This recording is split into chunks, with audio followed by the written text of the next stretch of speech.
አሁን እንዴት ነው ትጋሽ? ከመዳንቱ በኋላ መለስ አላለሉት? እቺ ሰይጣን እያለች መጅደና ሆናለሁ ብለሽ እውነቱን ማወቄ ነው ሰይጣን ያስባለኝ?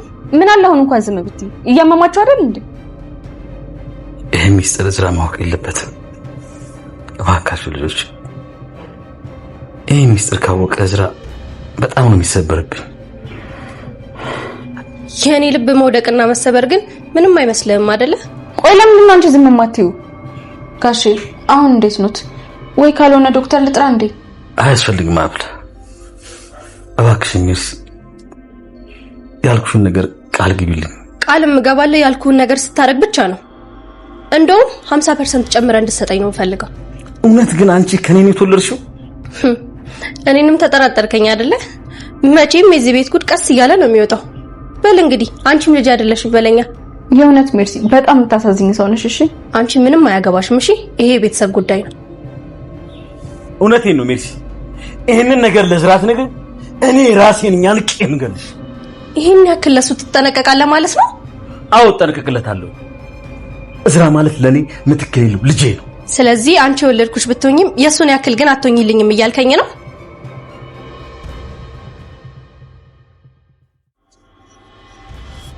ምን ሆናችሁ? አባዬ ደህና ነህ አይደል? የተፈጠረ ችግር አለ እንዴ? እዝራ ምንም ችግር የለም፣ ምንም አልተፈጠረም። በቃ ጋሽ ወደ ሳሎን ሄድ አይደል? እርግጠኛ ነሽ ደህና ናችሁ? ግን የሆነ የተፈጠረ ነገርም አለ። ሜርሲ ምን ላድርግ?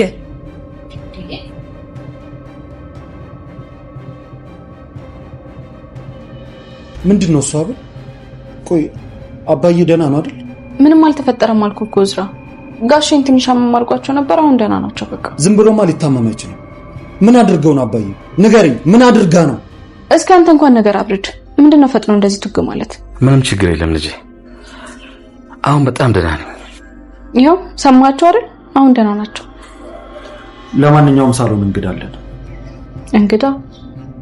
የምን እንግዳ? ኩኩሻ ወደ ቤት መጣለች። ማለቴ ቢኒያም ፍቅረኛ። በዛውም ሳሎን እንሂድና አንቺን ትተዋወቅሻለች። አባዬ ግን አንተ ደህና ነህ? ደህና። አንቺ ደግሞ ማለሽ? አቤት፣ እኔ ነው እያናገርሽኝ ያለሽ? እና ካንቺ ውጪ ሌላ ሰው እዚህ አካባቢ አለ? ምን ሰራሽ? ማን ያመጣሽ? አልገባኝም። ቆይ ከዚህ በፊት እኔን ታውቂኛለሽ? ማታውቂውን ሰው እንደዚህ ነው የምታናግሪው?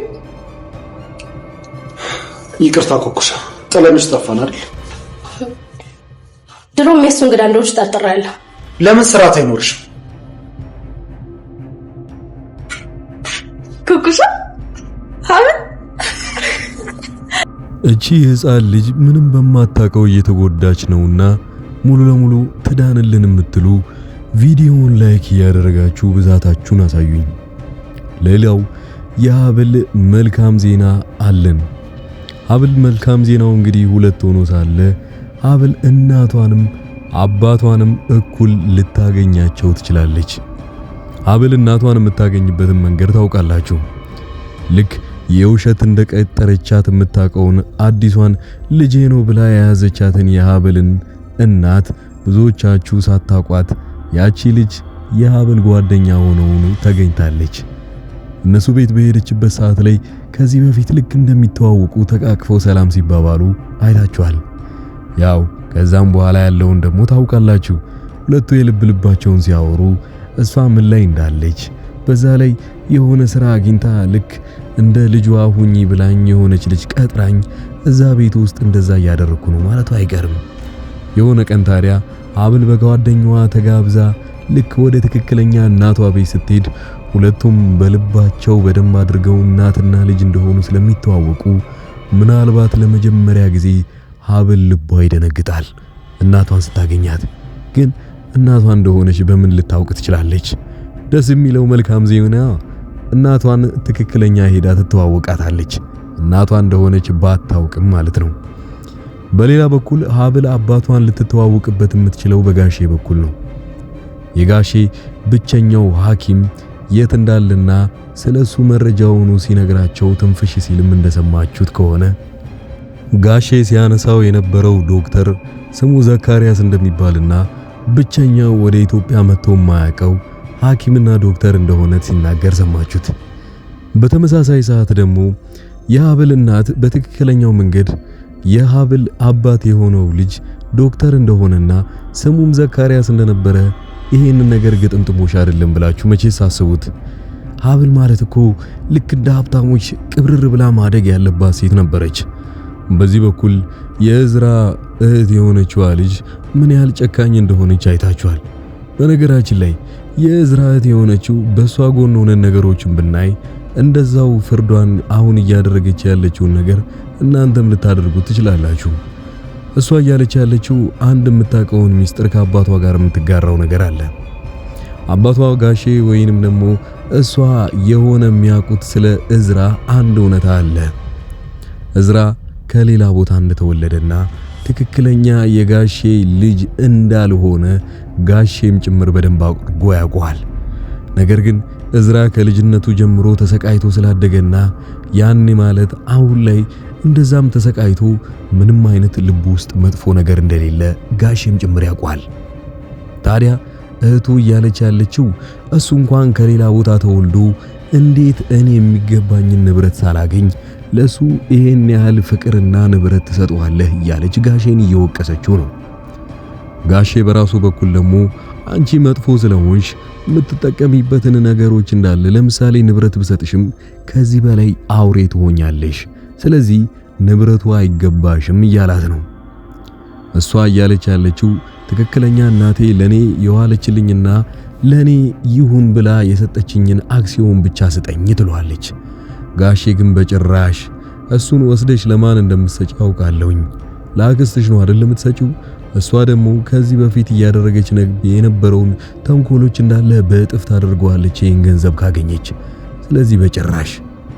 ልጅቷ ስትከራከር አባዬ እኔ ትክክለኛ ልጅ ነኝ፣ እዝራ ግን ላንተ ትክክለኛ ልጅ አይደለም። ለምንድነው ታዲያ እኔ ትክክለኛ ልጅህ እያለው እኔን ሳትወደኝ እዝራን በዚህ ልክ የምትወደው?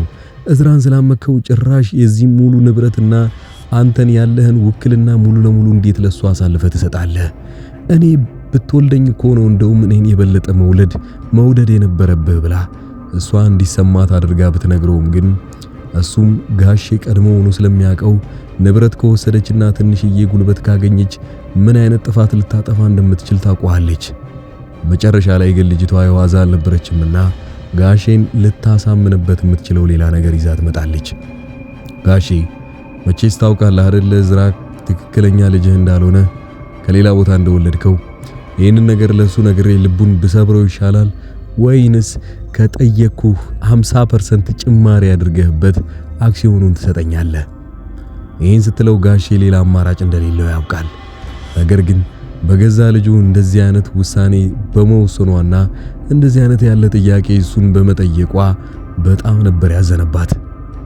በዚህ ሰዓት ላይ ሊሞት ጫፍ በደረሰበት ጊዜ እንኳን እዝራ እንዲከፋበት ስለማይፈልግና በሰላም ብቻ ሊገላገለው እንደሚፈልግ ስለሚያውቅ ለሷ ያለውን ሙሉ ወይንም እሷ ያለችውን እንዳለ ንብረት አሻግሮ ይሰጣታል። እሷ ግን በአክስቷ ልትሸወድ እንደሆነ አልገባትም። አክስትየው አንቺ የገባሽበትን ነገር ታውቂዋለሽ። መቼስ እኔ ትቼሽ ብሄድና ከዚህ ቦታ ላይ ዞር ብል ኖሮ አንቺ እስካሁን ድረስ እስር ቤት እንደሆንሽ ታውቂያለሽ። ስለዚህ አክሲዮኑን ለኔ አሳልፈሽ ስጭኝና ከዚህ መቀመቅ ውስጥ ላውጣሽ እያለቻት ነው።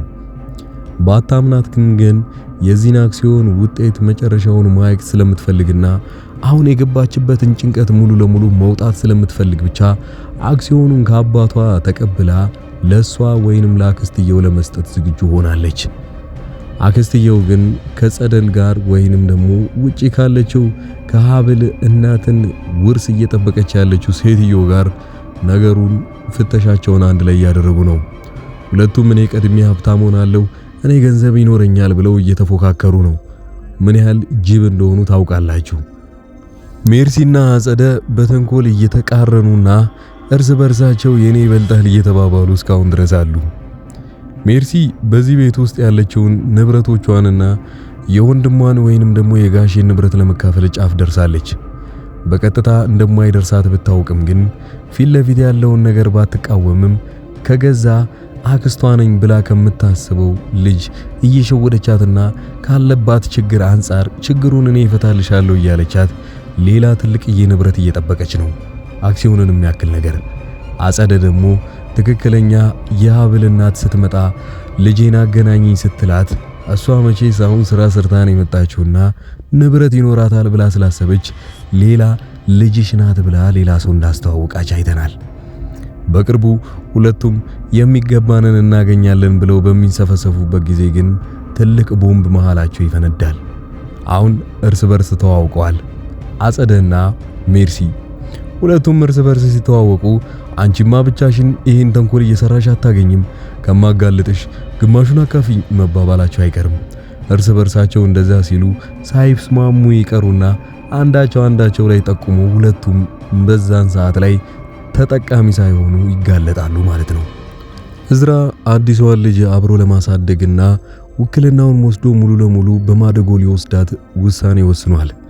ይሄን የወሰነበት ምክንያት ታውቃላችሁ። ልጅቷ ምንም በማታውቀው እንደዛ ህመምተኛ በነበረችበት ጊዜ ወንድሟ በሱ ምክንያትና በሱ ቤተሰቦች ጥላቻ ምክንያት አባቷም ቢሆን ልክ እንደ አባቷ ያሳደጋትና ትክክለኛ ወንድሟ እንደሞተ ይሰማል። በዚህ ሰዓት ላይ ልጅቷ ባል መሃል ሜዳ ላይ ማዶ መውደቋን እንደሆነ ሲታወቅ ወደ ቤቱ ይዞ መጥቶ ለያሳደጋትና ለሚወስደው የሕክምናዋ ከዚህ በኋላ ፕሮሰሱን ሙሉ ለሙሉ ኃላፊነት ራሱ ወስዶ ያንን ሁሉ ማድረግ እንደሚፈልግ ለአባቱ ያማክረዋል። አባቱም ቢሆን ከራሱ ገንዘብ የሚፈጀውን ፈጅቶ እቺን ልጅ ማሳከም አለበት፣ በዚህ ብቻ ነው ልንክሳት የምንችለው። ሁለቱ አንድ ላይ ይሄንን የተስማሙት። ምን ይታወቃል፣ ምናልባት ለሁለታችሁ ለአንተም ለእዝራም ቢሆን ለሀብልም የመጀመሪያ ልጃችሁ እቺ ልጅ ልትሆን ትችላለች። ልጅቷ ግን ትንሽ አዋቂ ነገር ስለሆነች ስለ ወንድሟ ሁኔታ አሁንም ቢሆን እየጠየቀቻቸው ነው። እነሱ ግን እያሉ ያሉት ወንድምሽን ከዛሬ ነገ ታገኙዋለሽ፣ እስከዛው ድረስ ግን ከኛ ጋር ትቆያለሽ እያሉ ይነግሯታል። እሷ ግን እየቆየ ሲመጣ ወንድሟን መጥላት እንደጀመረች ለነሱ ትናገራለች። እንዴ ወንድምሽን ለምን ትጠይዋለሽ? ወንድሜ እኮ እስካሁን ድረስ ለኔ ቢያስብና ስለኔ ቢጨነቅ ኖሮ መጥቶ ያየኝ ነበረ። ነገር ግን እስካሁን ድረስ አልመጣም። ይጠላኛል ማለት ነው ወንድሜ ትላለች። በዚህ ሰዓት ላይ እዝራም ቢሆን ሀብል ልባቸው ይሰበራል። ምክንያቱም ትክክለኛ ወንድሟ ለሷ የሚጨነቀው ሌት ተቀን ሲሰራ የነበረው ወንድሟ ሞቷል። ምን ብለው ይንገሯት? በዚህ ሰዓት ላይ ዶክተሮቹ እሷን ሊያስጨንቃትና ሊያናድዳት የሚችል ነገር በጭራሽ መነገር የለባትም ተብሎ ተነግሯታል። ለዛም ነው የወንድሟን ሞት በዚህ ሰዓት ላይ መስማት የለባትም። ነገር ግን ወንድሜ እኔ ላይ ጨከነ ብላ መናገሯ ለነሱም ቢሆን የልብ ስብራት ነው። እንደዚህ ያሉ መች እንደሚነግሯት ባይታወቅም ግን እዛው ቤት ውስጥ እቺው ልጅ ማደጉ አይቀርም። ነገር ግን የሜርሲ ጉዳይ በጣም አሳሳቢ ነው። እዛ ቤት ውስጥ መኖሯ ያው ወንድሟን ያስገደለችው እሷ ስለሆነች ልጅቷም ትንሽዬ መረጃ እጇ ላይ ከቀረና የምታቀው ታሪክ ካለ እሷንም ቢሆን ለማስወገድና ለመጉዳት የማታደርገው ጥረት የለም። ጋሼም ቢሆን በሱ ልጅና በሜርሲ ጉዳይ ላይ አሁንም ድጋሚ የሌላ ሰው ሞት እንዳለ ነገሩ ገብቶት በጣም ተናዷል። የሱን ሞት እያፋጠኑ ያሉት የገዛ ልጁና አክስትየው እንደሆነች ጭምር ታውቃላችሁ። ቀጣዩ ክፍል ላይ ሀብልና ጓደኛዋ መተዋወቋ ምን የተለየ ነገር ድራማው ላይ እንደሚፈጥር አብረን እናያለን። ለዚህ ቻናል አዲስ የሆናችሁ ሰዎች ሰብስክራይብ ማድረጋችሁን አትርሱ። የተለየ ጥያቄም ካላችሁ ኮሜንት ላይ አስቀምጡልን፣ እንቀበላለን። እስከዛው ድረስ መልካም ጊዜ ብያለሁ።